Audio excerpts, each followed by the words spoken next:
welcome back to the Business, Finance, and Operations track. Hope you're all doing well. As another reminder, I know you're already tired of hearing me say this, we are tracking CEUs all through the app. So make sure you've got the app, the Spring 24, go in, claim everything that you need to in there. And I am not going to say too much more because we have quite the distinguished panel here for our next session. So please join me in welcoming Julia Hage and the panel here. Hi everyone, thank you so much for joining us today. If it's okay, we're gonna go mic free. Can everyone hear me? Are we good? Good, awesome. So I'm incredibly excited to dive into the world of development for you all. So I'm Julia Hage, I'm Director of Mission Advancement for Grady Services. At Grady Services, we serve individuals with intellectual disabilities and exceptionalities with quality, dignity, and service. So when we're thinking about developmental disabilities, we want to think about our development and how do we bring money into the organization outside of that Medicaid reimbursement. But also, there's a whole world of development from all different factors and sectors of life. And so we've brought three panelists here today who are the experts in the field, from nonprofit to for-profit, national to local. So I'm very, very excited to introduce Ms. Kim Finch with Buckeye Broadband. Mr. Billy Mann with Boys and Girls Club. And then Reverend John C. Jones with Hope Toledo. So before we dive into the full panel discussions, development is the idea of making connections, cultivating relationships, and seeking outward support, ultimately creating stewardship and gifts through financial support, right? So as we're going to dive into these questions, I want you to have that in the back of your mind, especially in the DD space. So much of our services are through Medicaid, but that's just the foundational services. We're trying to provide things outside of just that. So where do the funds come, okay? All right, we're going to dive into the panel here. So first off, we're going right into it. So I'm going to pass it off. I want each of the panelists, they're going to introduce themselves and say what sector, right, their organization, and just give a quick little description of who they are and why maybe they have something to contribute. So we want to pass it for beauty before anything. Kim Finch. Tell you what. So I'm Kim Finch. I'm manager of community engagement and events with Buckeye Broadband, which is a local internet cable phone company, telecommunications. So it's a big title for kind of a big role. So I do all of our contributions, our grants are going to go through myself. So I review everything. I also manage all of our volunteerism. I manage all of the events, everything that comes along with those sponsorships, the ads, all of that. I'm under our marketing team doing that. And then I also do all of our engagement with external events, internal recognition for our employees. So it's the catch-all. You know, that's Kim. You know, it sounds like an event. We'll just give it to Kim, kind of a thing. So that's what I do at Buckeye Broadband. Yeah, thank you. Mr. Billy, you want to talk about what you do? Sure. Billy Mann, Director of Development for Boys and Girls Clubs of Toledo. We are one of 5,000 affiliate Boys and Girls Clubs throughout the country and world. We're on military bases serving families there as well. Been with Boys and Girls Clubs, been with the movement for probably 25 years. Been with the Toledo Clubs for about 15 of those, so familiar with doing a little bit of everything from cleaning toilets to setting up for events to helping kiddos to raising the funds, which is where my role is today, is overseeing our special events, overseeing all of our giving campaigns, marketing, advertising, public relations, you name it when it comes to community-facing involvement for the organization. Love what I do, love what Boys and Girls Club gives to the community. Thank you. And then John. Hi everybody, my name is John Jones. I have the privilege to serve at Hope Toledo. So Hope Toledo is a educational nonprofit. We support and ensure high quality education from birth to career, so preschool, post-secondary, trade school, which we think should drive generational economic change to benefit our families and communities. We are a newer nonprofit here in Toledo, so we've been around now for 4.5 years. So we don't have super long institutional space, but we do have wonderful staff. Part of them are here today. And then who we serve in community and the work that we do is really driven around two things. One, how do we ensure that children get access to high quality education early, so a strong start? literally means for us a strong future, which means how do we help kids transition from high school into post-secondary and prepare for the world of work. And so I think my presence on the panel today is partly because I laugh at Julia because Julia knows all of us really well, so it's good to be here for that reason. But partly because being a nonprofit, how do you generate resources for your organization, particularly because we're newer?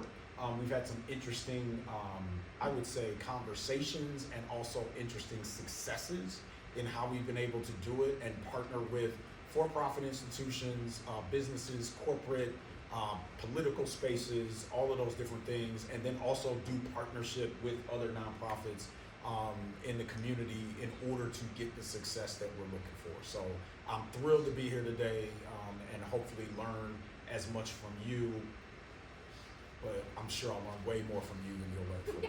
So. When immediately as they introduce themselves, you can understand why they were my first round draft picks. So this is a really good example of you just talk with random people over your career, you build relationships, and then one day you get a phone call to be on a panel about development. So I'm grateful for all their presence today. So when we think about development and the idea of creating sustainable and primary streams of revenue, as well as that, subsidiary when we, as we've talked about, the Medicaid, right? That's our main line, but how do we create the additional?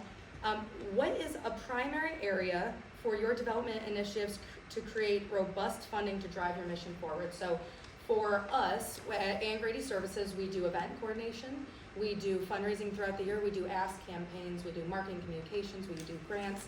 So thinking about from a nonprofit and from a for-profit, what are your most robust lines or robust funding to drive your mission forward? Where do you create initiatives, or where do you go and where do you find them? So I'm gonna jump in first, and I jump in first from this perspective. So when we originally started, so 4 years ago, there were a couple concepts that we were thinking through. One of which was we had a wonderful donor who said, "I'm really interested in the post-secondary part of your work." And so he stepped forward, his foundation, his name is Pete Cadence, his foundation is the Cadence Family Foundation, and they said, we want to step forward and support the students that are graduating from Scott High School, which is one of our local high schools here. We want to support that whole class to go off and get post-secondary experiences, and we'll fund it for 4.5 years. Yay for that, right? But what that created for us was a little bit of a challenge, because now you've got one big major donor that's like, I'm all in for one class. And then the conversation became, how do we then develop that space underneath his support or alongside his support so that we can do more than just one class, but we can expand it and then also expand it to other things that are needed. So it's one thing to say, I'm gonna pay for tuition, room, board, books, fees, which is significant in and of itself. But it's another thing to say, hey, the kid needs a laptop, or hey, there's other wraparound services. So that's one angle.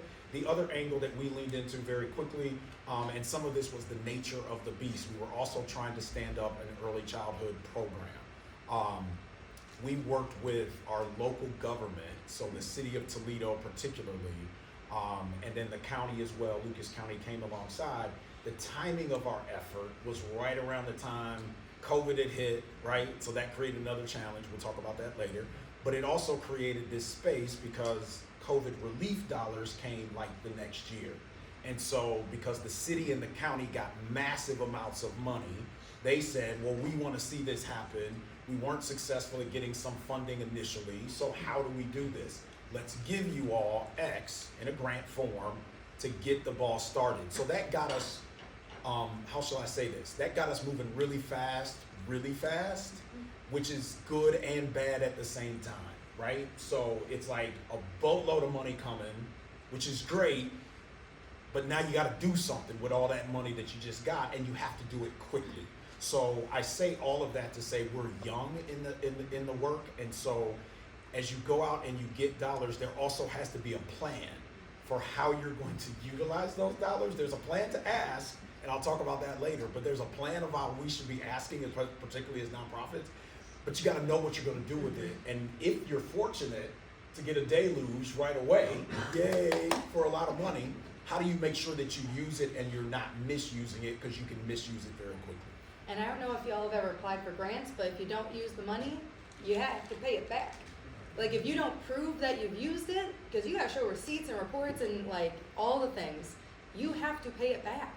So that's a really critical thing. You can go out and develop a beautiful relationship with this grantor, and then you go to do the report and they go, well, you're $16 short. You gotta write us a check for that $16. It's like, okay, so when you get the funding, think about not only like how to sustain funding once that grant is used up, but also how to use it appropriately. How do you use it, for the right services to support the mission? So. And let me say one other thing. You also have to realize who's on the other end of that funding stream, right? So for us, it was government.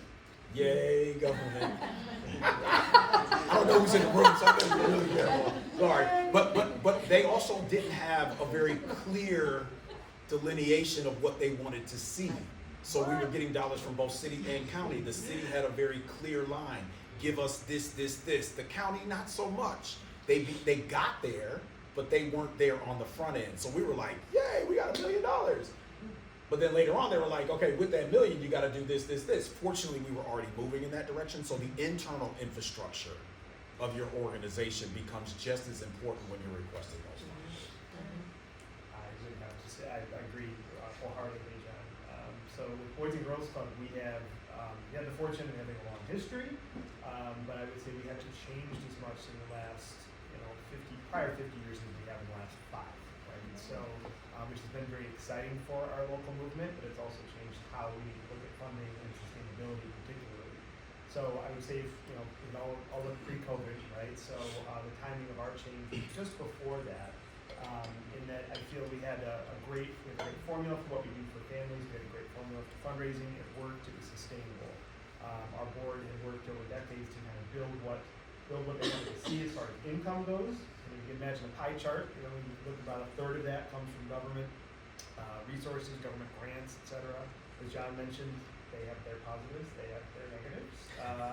We had about a third from an endowment. Again, being an older organization, we were fortunate to have some foresight from our founders that helped us get an endowment ready to go. And I'll go back to that in a little while. But then also about a third comes from our annual fundraising resources. So appeals annually to the community, to the board, special events, all of that. And so our local movement and our national movement like to see healthy clubs looking at their breakdown that's like that, third. It's a little helter-skelter these days. Not wildly off balance, but we're seeing, because of all the COVID relief monies and everything that was fortunately coming to rescue some of these families and the situations we're seeing our kids in, we were able to take advantage of a lot more government resources.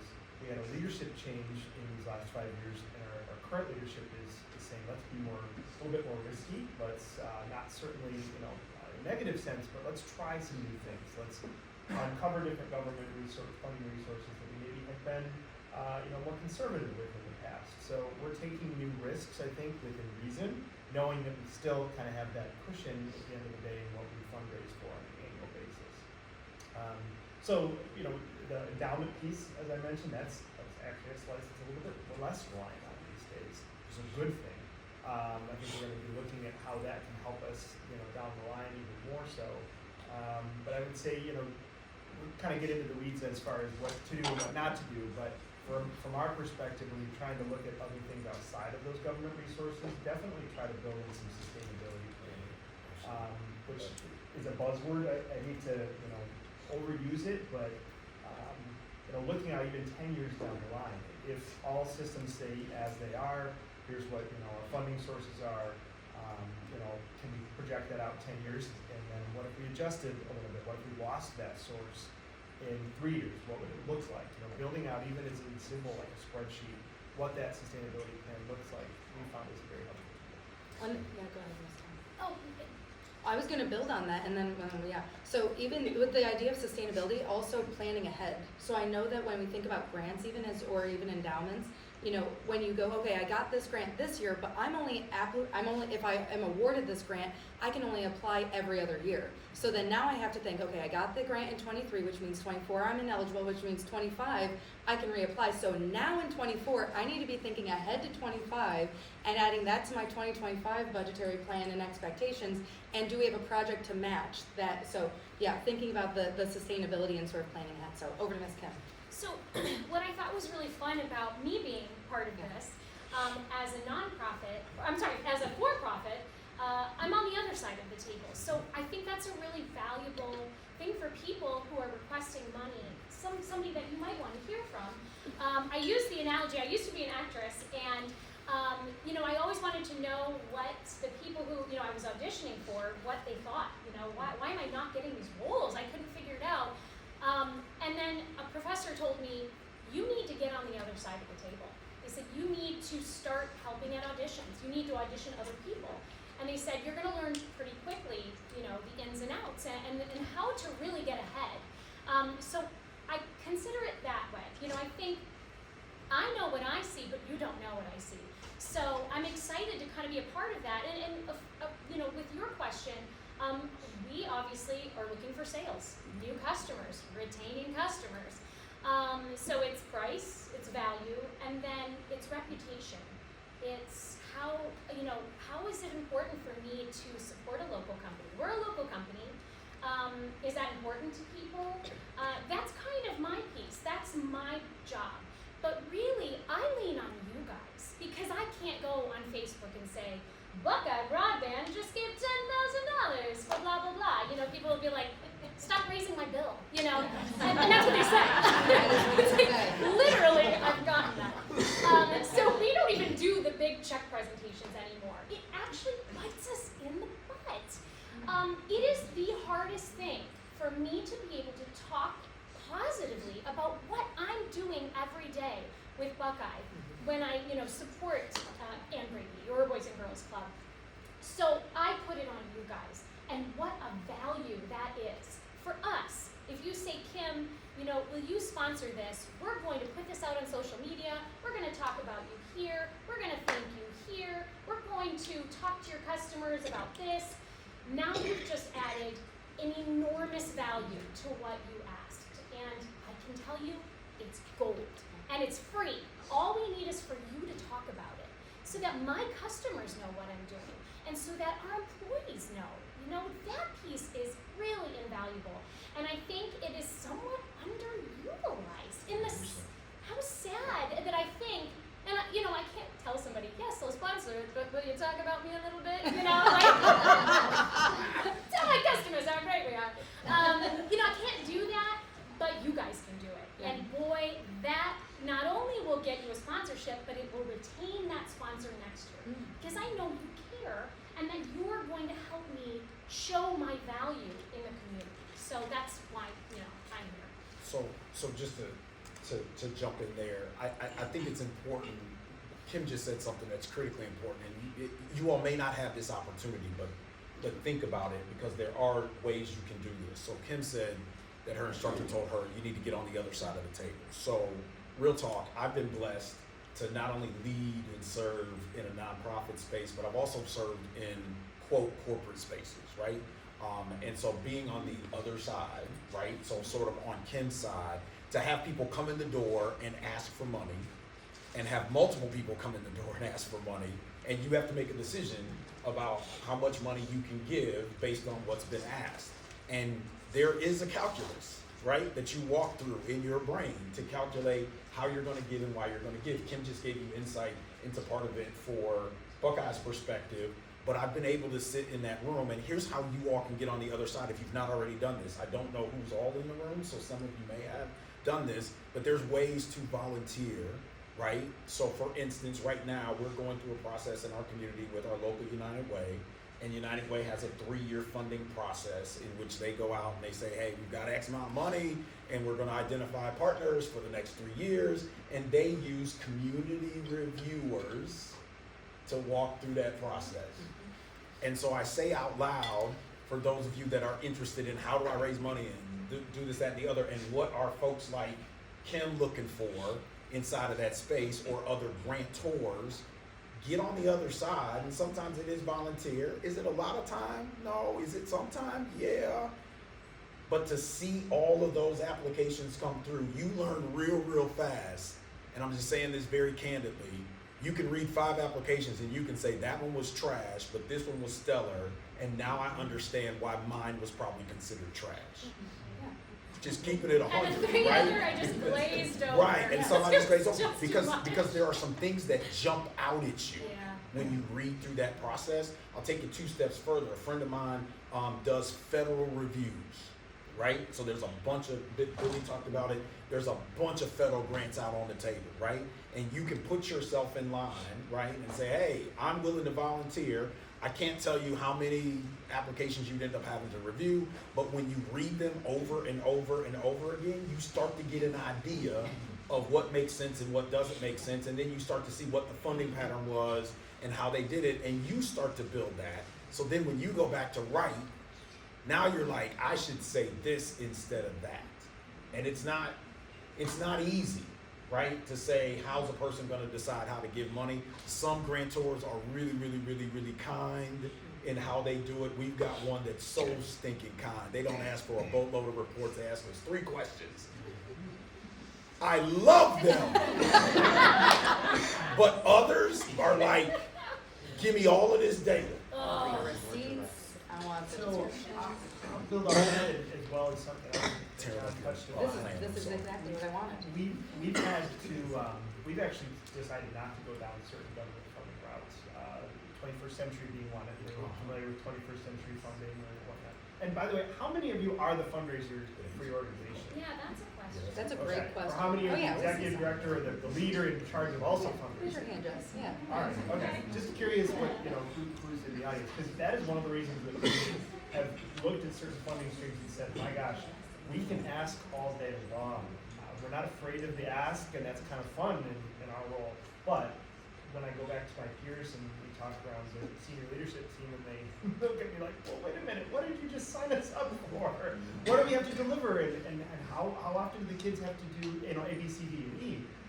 And again, being a youth service agency, right, or you're trying to help people in the community, we're an attractive dance partner, which is great. We're thumbs up about that. But part of the fun of Boys and Girls Club and what we do is just giving the kids some unstructured time to enjoy being kids, right? It's not an extension of school. Education is priority number 1, but we want that unstructured, undesignated time for them as well. So, backing up, being able to creatively say no to certain funding sources because it's going to keep the sanity of your team is very important. So while you may have 10 great ideas to build from, those government sources you've been relying on, all right, let's pick 3. Let's pick 2 that we know we can do really well right off the bat. Because burnout is real when you're talking to folks that carry through on your program. And you don't want that to happen when you've got a brand new donor on the line that wants to see all those deliverables that you promised them. And even there's a whole list, even as we talk about our grants internally, there's a whole slew of grants every single year we can be applying for. And there have been times it's like square peg, round hole. We're trying to fit a project into a grant and we're going, no, it doesn't fit. We're going to try, even if we get the money, the report, we don't feel like it's going to be authentic to what the grantor is asking. And so then it's like, let's remove our ask. Let's be more thoughtful, plan ahead for next year, and move ahead. And even, to go back to what John had said about getting on the other side of the table along with Kim. By the way, Kim was Galinda in Wicked. She's acting like she was just an actress. She was literally like a leading role. Anyway, that's a moot point. So as John was saying, being on the other side, if you haven't seen Wicked, look it up. John saying on the other side, so being a part of the Rotary, like I've had an opportunity to be one of the reviewers, and it automatically makes me think, we talk about our missions every day. We're the ones going out there with our sandwich boards and our little bell, and I say it all the time, I will be the face of Grady services for as long as I can. Like, I will stand up on my little podium and talk about it. But people don't know your mission. People, you know it. You go, yeah, Grady services, and people go, what's that? Oh, we serve individuals with intellectual disabilities. Oh, I think I've heard about you. You're out in Holland. So when you are talking about who you are and what you do, whether it be written form out in the community, you have to pretend like they do not know anything about you. You have to talk about your full breadth and depth of services. You have to talk about why your mission's so important, who you're serving, why you need funding. People might look at us and go, oh, well, you have a large budget, right? But we're at 1.2% operating budget because we are a nonprofit and because we are Medicaid funded. If I tell a grantor all of that full story, top to bottom, as if they've never, ever heard about us, they are much more likely to buy into who we are and go, wow, they actually are doing really robust services, versus me saying, hey, I'm this random person and this is my organization and this is a project we have. How does it connect? How does it connect to the community? How does an organization like Buckeye Broadband feel their connection as a community server, and we're a community server, you know? So you have to really paint the picture for them and be that storyteller. And I know you gotta be crafty because there is a word, you know, imagine some of us up here having to have a word count, lordy Lou. It is a mess. Give me a character count, my goodness. But it's like you being thoughtful about how you tell your story and where the duplicities are. It's gonna get you much further in the grant process, right? All right, let me dive in here, see what else we got. So I'm actually gonna pass it back to Ms. Kim. Thinking post-COVID, and you can say pre-COVID, what are some of the wins and pitfalls for nonprofit organizations as they're asking for financial support? Yeah, that's a good question.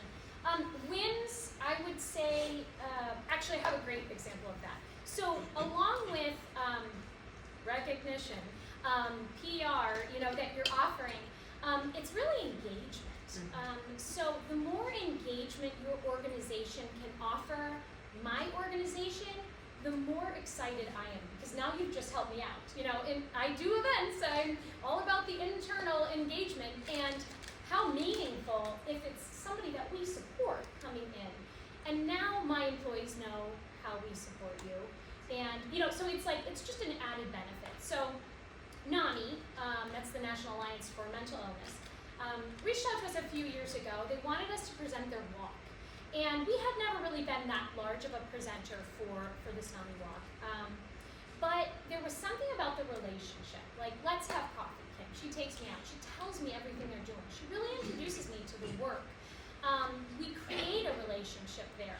And then she adds the benefit of, what if you present the walk that we have on Saturday, but we're going to come to your campus and we're going to do a walk on your campus for your employees so that they can be a part of that during lunch.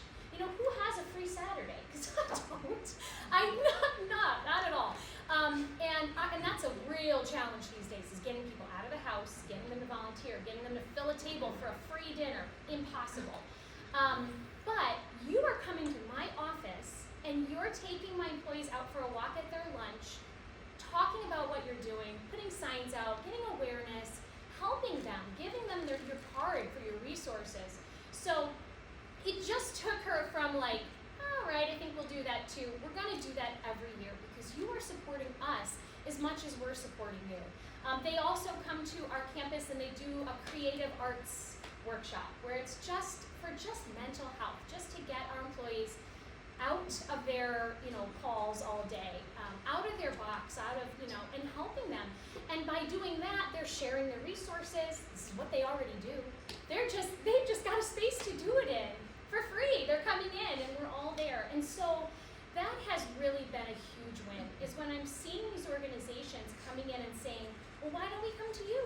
Why don't we make this important to your employees too, or to your customers? You know, I'll even say, you know, with Grady, our HR team, you know, Julia put together that our HR team would go and decorate for Christmas or the holidays.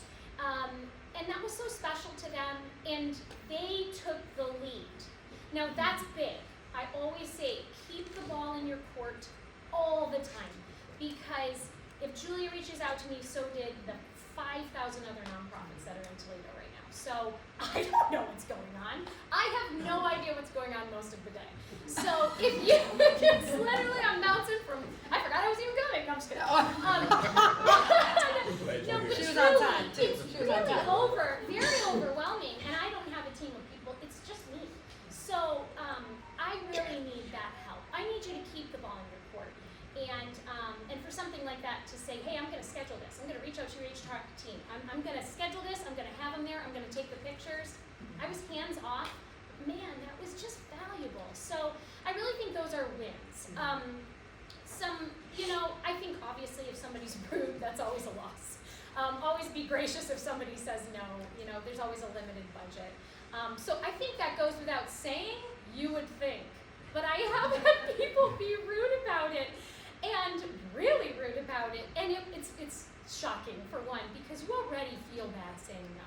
It's the worst part of my job. I have the best job. But the worst part is saying, I'm so sorry. I'm just not going to be able to make that happen. So definitely I've had people that were not so gracious about that. And then I do have people that have been supported by us for so long. We've been around for 60 years next year, so it's a long, local company. But they've been supported for so long that to them it's just, oh, well, they're going to support us again. It's second nature. I'm just going to throw their request into her email box and expect that, Buckeye will do it. Well, staff changes, people change, missions change, the world changes, my budget changes, and that's just not so. And if I don't hear from them, if they don't really try and reach out and try to engage, well, you have to imagine, if my budget gets cut, there's going to be some people that I say, I don't even think it's that important to them. They didn't, I even have people that don't even reach out. They think I'm going to. Like, whoa, you're not going to hear from me. These days, you won't, don't hold your breath. And that's real. That's real. So it really is people that are invested and really are passionate and doing great things. It's the best part of my job. I get to be with these people all the time that just do amazing things. It lifts me up every day. But it is, I need to know all of that kind of stuff. I need that info. And I need that relationship. So I feel like when in doubt, send a thank you note. Whether you get considered or granted money, send a thank you note. Whether it be handwritten or it's a typed up thing and you sign that, send the thank you note. People, the boards I've been on that we've been reviewing grants and such, when there's just on Monday, there was a thank you note being passed around for everyone to read for this 5,000 or whatever that was given by the Rotary Club, and it's like, people care. They see that, they feel that, and they remember how they say, you may not remember what someone says, but you'll always remember how they made you feel. Those thank you notes, they matter. On top of that, and another big win, if you are granted money, and they don't ask you, because I don't ask for a report. This is my trust giving. I've done my research. I know you're a good company. I know you're doing great work. I don't need you to prove what, I'm there. I got it taken care of. But when you follow up with an email that says, Kim, the event was amazing. We raised this much money. We're going to be able to do this with that money. We're going to be able to support this, this, and this. And we just want to thank you. Whoa. When I see that, I'm like, oh, I can't miss that next year. I can't miss that sponsorship. They're killing it. And that doesn't happen as often as you would think, but when that happens, I'm like, oh, I love them. I'm like, I can't not support them next year. And they're doing great stuff, and they told me about it. I didn't have to do all the research. So that's awesome. That's a big win, too. If you make her well up at an event, that's even better. But make her well up at an event. And I would add, I think, one of the things that I thought about as Kim was talking, and she alluded to it, staff changes are real at organizations. So my guess, and I could be wrong, my guess is that in this room, you all would be the ones asking for dollars. I don't know if there's folks in the room that are grantors outside of Kim. But my thought is, and I literally had this happen yesterday. So staff change happened at an organization that's been giving us a good chunk of money, and so they wanted to have a meeting. And my initial thought, fortunately, I know who they are, right? So I knew going in, having the meeting, hey, it's great, we'll talk, all of that good stuff. But I also walked in thinking this could be the dumb kind of moment, right? They're gonna shut it down and say, okay, we did what we did, you guys are done, right? So fortunately, that was not the conversation, yay. However, what the conversation was when they walked away was, this was really helpful, statement made. This was helpful for me because their predecessor was the one who was directly involved, who I talked to all the time, gave the updates to, all of those different things. And so now that person's retired, new person is in. They had the conversation and they said, this is really important for me because I have to go now talk to our finance people. And I was trying to figure out how to have this conversation with them because you've got a request coming. And I don't know if we can meet that request, but now I know what you're doing, how you're doing it, what your plan is, and now I can go do that battle for you. Not that they didn't like us, not that they didn't like our work, but those individuals have to be empowered to go have the conversation. So I say this not for Kim, but having been on that side and sort of understanding where they are, Kim's battle is not that she don't like all the 100 organizations that they support, and it's probably more than that. But it's not that she doesn't like the organizations, but there's dollars tied to that, and her budget is tied to that. And all the things that she just said, plus more, how can you make sure that you stand out from the rest? And a lot of that is communication. And we underestimate the value of communication.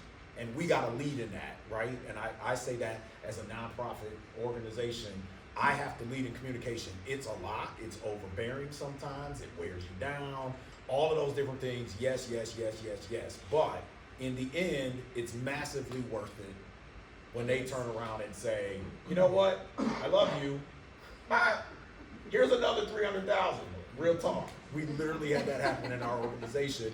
We were going to give you 300. We got an extra 3 in our budget. Can you use it? Yes, ma'am. What organization was this? What was this? What was this? What was this?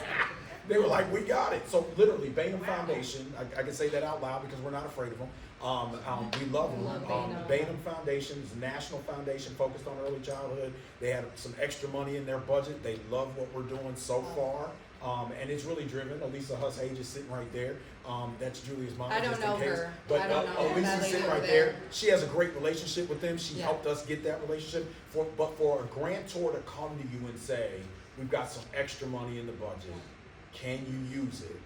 It speaks volumes about the work that's being done, but also the effort to establish the relationship so that those things can keep happening. Now that ain't gonna happen every year. I'm not crazy, nor am I delusional, but it sure felt good. Well, and I feel like that speaks large volumes to the stewardship happening on the Hope Toledo team, but also building the relationship to where you aren't just every time you call them, you're asking for something. Oh man. Right? If every time I talked to Kim, I was asking her for $5,000, she would stop picking up. Instead, it's like, hey, how are you doing? Thinking about you. How are your kids? Like, it's and all of us, we've actually become friends. It's like a beautiful thing. I love you so much. But it's more than just, hey, can you write us $5,000? Just, hey, can you make sure your committee moves us ahead in the pile? It's not about that. If every time a friend called you in your life and they needed something, you would stop answering the call. Think about that with the grantors, with the different wonderful folks who have the money to give, build the relationships more than just that annual ask, right? So thinking about on the national and the more local scale, I'm looking at you, Billy, I'm coming over to you. So Boys and Girls Club is a national organization, but we have this Toledo branch. And so I want Billy to talk about a little bit about the difference and maybe some misperceptions that are with that for the funding. Absolutely. So, as I mentioned, during the introduction, we are one of 5,000 Boys and Girls Club organizations that are around the world. So, what does that mean? It's similar to relationships you probably are familiar with St. Jude or with Ronald McDonald House and those types of other organizations. Big Brothers Big Sisters, another great national organization. What it may be different, because I'm not as familiar with how their funding sources work, is we don't receive a check from the mothership to put Boys and Girls Clubs in all of Toledo on. In fact, we pay dues to the national office to license as a Boys and Girls Club, right? And we have standards of organizational effectiveness, SOEs, that we are held to a standard of so that we can ensure that we are meeting the caliber of what a Boys and Girls Club should be across the movement. Our national CEO is Jim Clark has taken the organization to a different level of specific deliverables for that, and safety being number one of them. So anyway, all that to say is we don't receive this large national funding pool. Our organization, interestingly enough, is starting to look at how other organizations have done that and on their history. St. Jude being one. How many of you get a St. Jude mailer in mail, and it has a beautiful picture of a young child on the outside of it, and gosh, how can you throw this envelope away, and I want to learn more. That's exactly what Boys and Girls Club of America is trying to do, to see about how do we get more people interested that aren't already in our local pipelines to be a part of the national pipeline. I can tell you in the last, they kicked that off probably 8 years ago. We just received our first check from the efforts of that over 8 years. Who wants to guess at how much that check was? Any guesses? $5,000, which is a great amount of money, but all of us at local clubs are saying, gosh, this is a low and slow boil. Big dollar amounts, and it's a lot of effort. So you want to make sure that it's not overlapping with our local efforts. So they allow us to suppress our national organization to be very cognizant of that. So it's interesting because I think some folks have that picture in their mind. Well, they're nationally affiliated, or when I say the word earlier of endowment, oh, well endowed.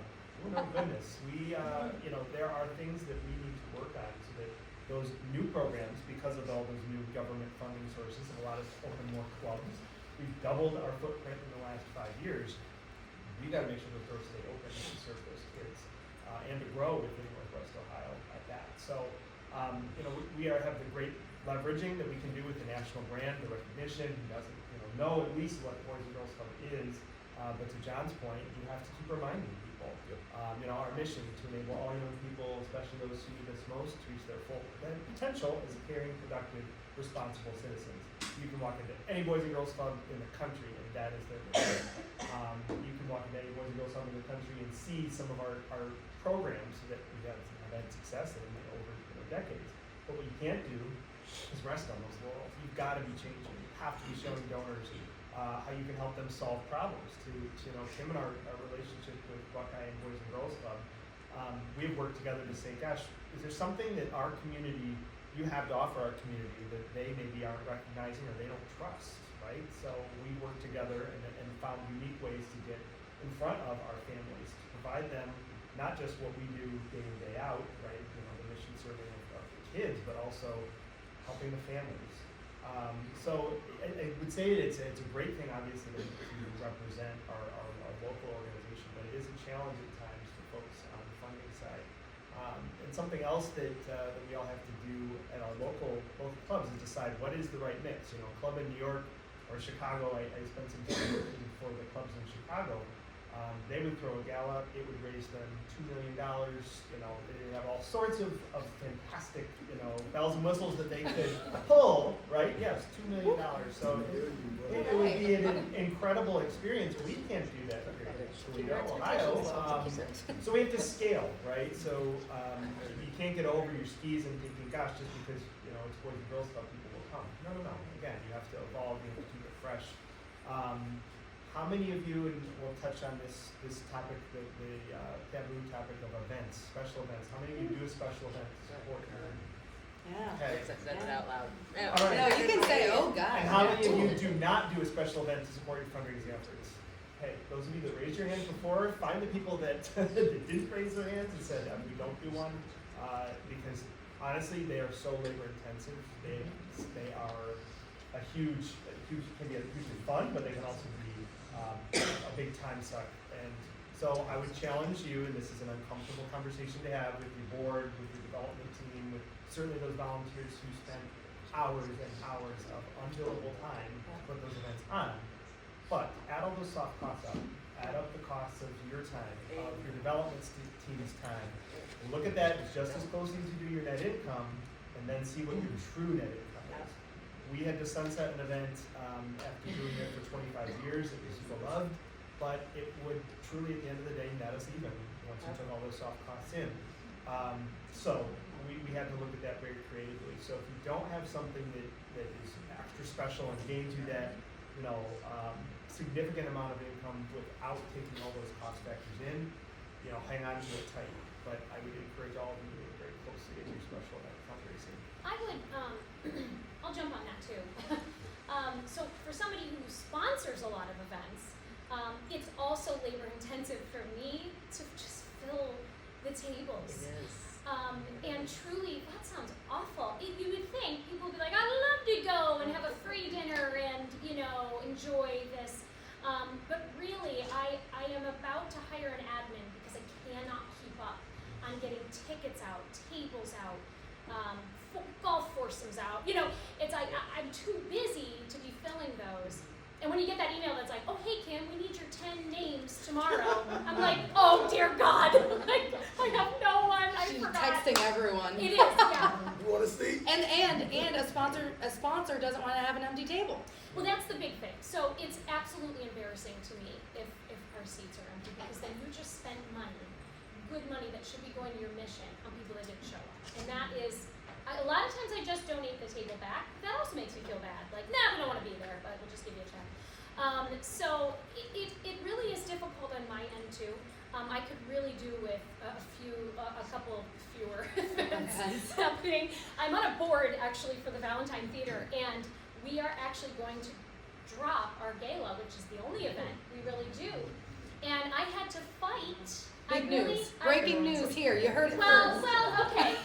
We've decided Oh, that write will it down. probably happen next year. Go But to the the board. reason being is half of the board have been there for 50 years, and then the other half are these new incoming people that are saying, nobody wants to come. I mean, I know it's important to you, but you're the only one that really cares about this gala. The rest of us are fighting tooth and nail to sell one table and then to fill it. And why? At the end of the day, were we really making that much money off of it? I would venture to guess we're gonna make it a dime. After everything that goes into that, there's gotta be a better way to raise some money. So don't say I said that. But yeah, right. I don't know that it's public knowledge, and I don't know that it's fully been decided, but I think that's where we leaned last week. And it was hard to fight that because galas and events used to be the social life. Right? I mean, that was people's social life. But look at people today. That's not our social life anymore. That's not what we do. We don't get dressed up and go out every night. Wait, that's not what we do? I Well, we do. misunderstood. And then the husband stays home and raises the kids because I'm out there all the time. But really, everything's changed, and the audience that you're trying to appeal to, they don't go to galas. They don't want to do that. And what's funny is even if you put a fresh spin on the events, the people who have been hemming and hawing about the long, the illustrious galas, they come to the shorter, more concise events and they go, this is really nice. I get my whole afternoon back. And it's like, yes, you're welcome. And we raised just as much money and it was so much less effort. And I love, Billy used a term called sunsetting an event. Closing out an event. I'm gonna borrow that. TM, I'll pay you 5 cents every time I use it. But I love that idea of closing out when it's time to say goodbye to an event. It served us for 25 plus years, and it's time to move on to the next iteration. So, all right, well, go ahead. Let me just add one thing. So I'm super glad Billy raised what he did about events, and I know we're gonna hit time in a second, but I have to say this: we're brand new, right? And when I say brand new, we're a newer nonprofit. And I have intentionally resisted doing an event for this very reason. Amen. Right? Yeah. Good job. Now let me be real clear. I serve in a bunch of different capacities. At my church, we do an event for my dad because he's pastor, so we celebrate him. And when I say we do that event, we do that event, right? The ladies of our church cook, I'm manning tables, we're doing all that stuff. So I understand the work that goes into that. I've also led a couple other nonprofits. I lead a fraternity, and our frat, we do an event every year. I've led that. I understand the massive amount of work that goes into events, right? Is there something to gain from them? So let me say it out loud. Is there something to gain from them? Sure there is. Yeah. But I think what Billy has shared and then what Kim comes along and shares from both angles of this is the crucial part for all of us, because our communities, we think that the event is what gets people there and that's where you raise the money. No, it's not.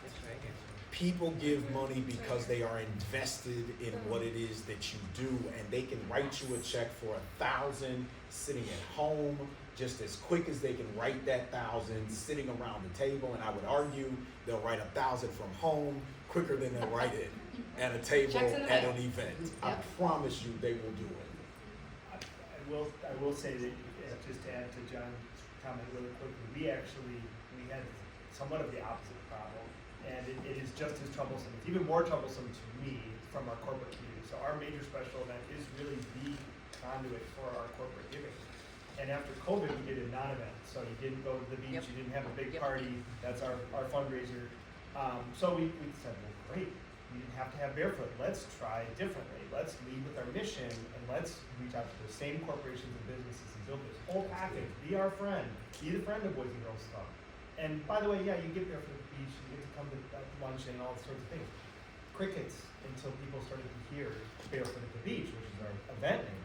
So we created ourselves with the opposite problem, which thankfully that event is a fundraiser for us. We have done it for several years, but the problem is that folks aren't as interested in the mission work we're doing, but they're very interested in being at that fundraiser at that event. But that is not in a normal situation. So it's not, and it's a one of a kind. And There Barefoot are at the no Beach is a events one-of-a-kind like event for those not in so- Toledo. It's, you Yeah. know, it's a That's one-of-a-kind a event. one-of-a-kind. But I would say that leads to, and I know Julie was gonna take us, into. Oh, I was gonna take us to into wrapping up. questions. We got But- time. But I'll We're say good. this much, it does lead to the last thing that I was thinking about to make sure that all of us walk home with something. You gotta know who you're talking to. Yeah. And if you know your donors and you're learning them, so whether it's corporate, individual, whatever that is, you gotta know them.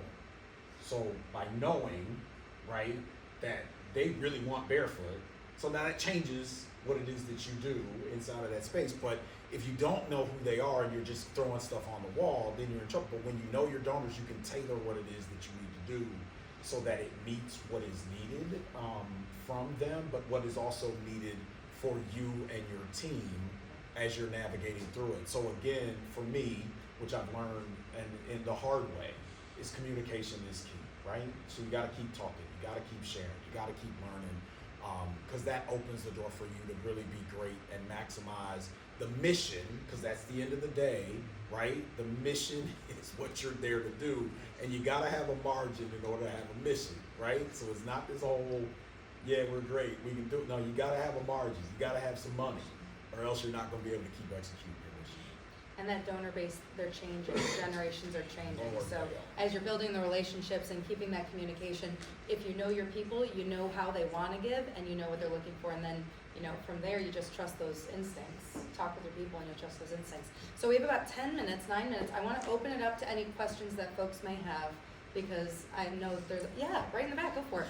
So what do you suggest when we see all these RFPs that come out, we're very rural, very rural?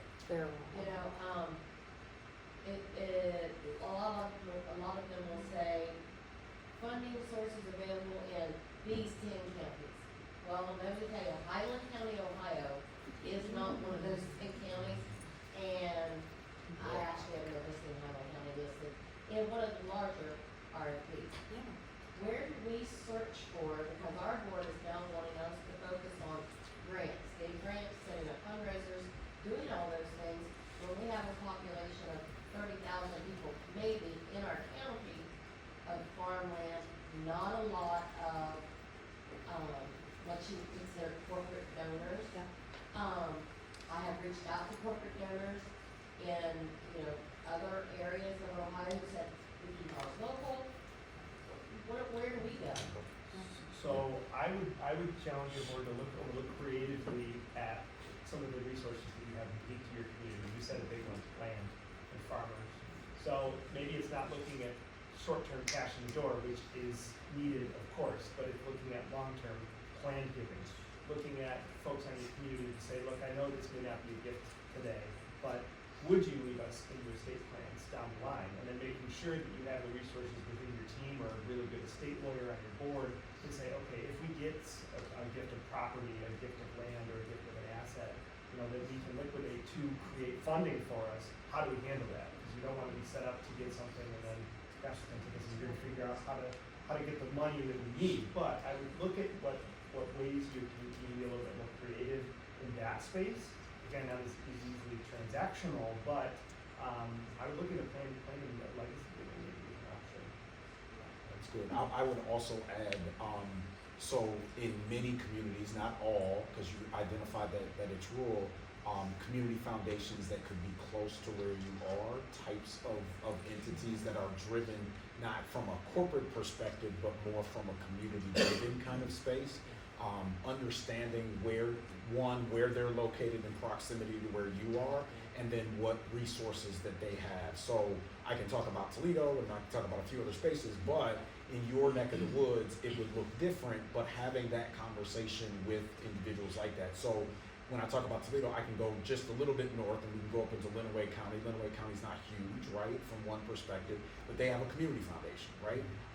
If I were to compare them to Toledo's community foundation, there's not a comparison, but they have access to resources and access to information as to where an organization like yours could then go and look. Now, I'm not fully familiar with Highland County. I think my daughters have played basketball in your neck of the woods, but quite literally, that could be another avenue. I would also say on a statewide function, there could be some entities, depending on where, we can talk offline about that, about where you could find some resources and dollars, but that's a way to start. I fully follow where Billy's at with that, because there's a lot that is missed by overlooking some of those spaces, particularly in plan giving of non-traditional resources. Sure, yeah, and I know that's a position we would need to hire, because I'm not asking somebody. But I imagine that's a position that people do have in their organization, people that have the ability to ask, where are you going to leave your. And some of that you can find through your board, so like you identified, so some of this, and when I say find through your board, you could be having this conversation back with your board about, we should be looking for a person who has this in their background, and that could help navigate through that, as opposed to finding a staff position for that. Yeah, that's a really good question. A different question. What are your expectations of the board as to giving? I worked for 10 years for a different nonprofit, and the board members were basically told that they were expected to give. Where I work now, that's not really the case, and I mean, I can't even get like $25 from someone. That's real interesting. So I'll jump into that. I'm on a couple, and it does vary. I don't give because I don't make that much money, and I also think that might be a sunsetting idea, because who needs to be on the board are people like me, active people in the community, people who have the behind the scenes and the connections, but it doesn't mean I have the money. So how I get on boards is that my company gives money to that organization. So we support the Valentine Theater. Their school days, we help bus kids in that couldn't normally come to the theater. And so they had reached out to me and said, we have some openings on the board and we think you'd be a great fit. You wouldn't have to pay the normal fee because your company already does. So that, I think, is really valuable. So if a board member can't give the money or doesn't give the money, I would say it's a great expectation to say, hey, what about your company? What can your company do? Can they back you in this?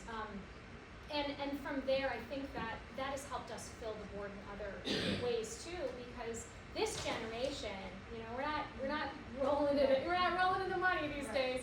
Our generation just doesn't have that kind of money to give to all the boards that really need our support. So I'm on the fence about asking a board member to give money, but I think they should definitely find a way to raise some.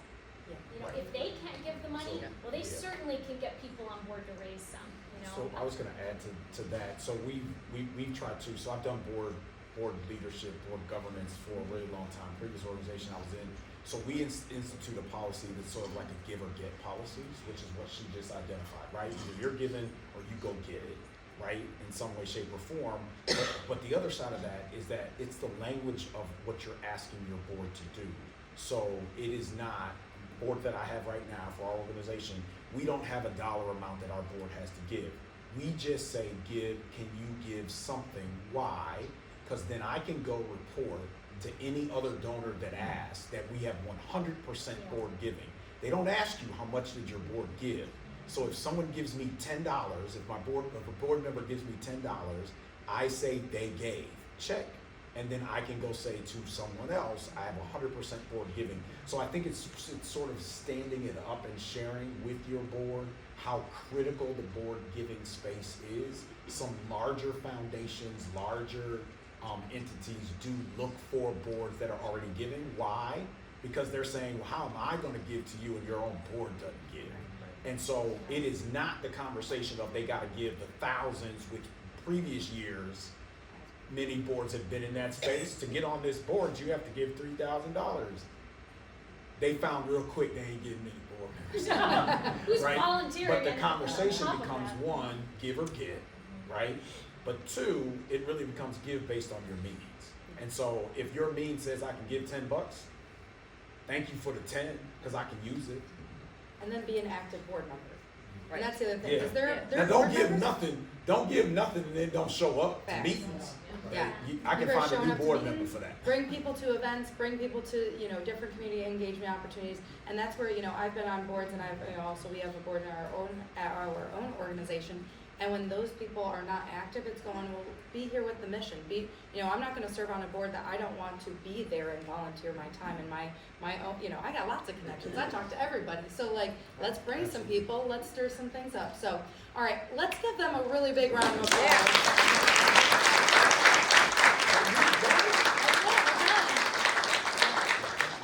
All their contact information is on the pamphlet. If you didn't get the pamphlet, I have extras. Also, if you want to snap a photo of this, everything's there. But again, thank you all so much for joining us today to learn more about some development, and onward and upward with the day we go. So, Awesome. Thank you guys.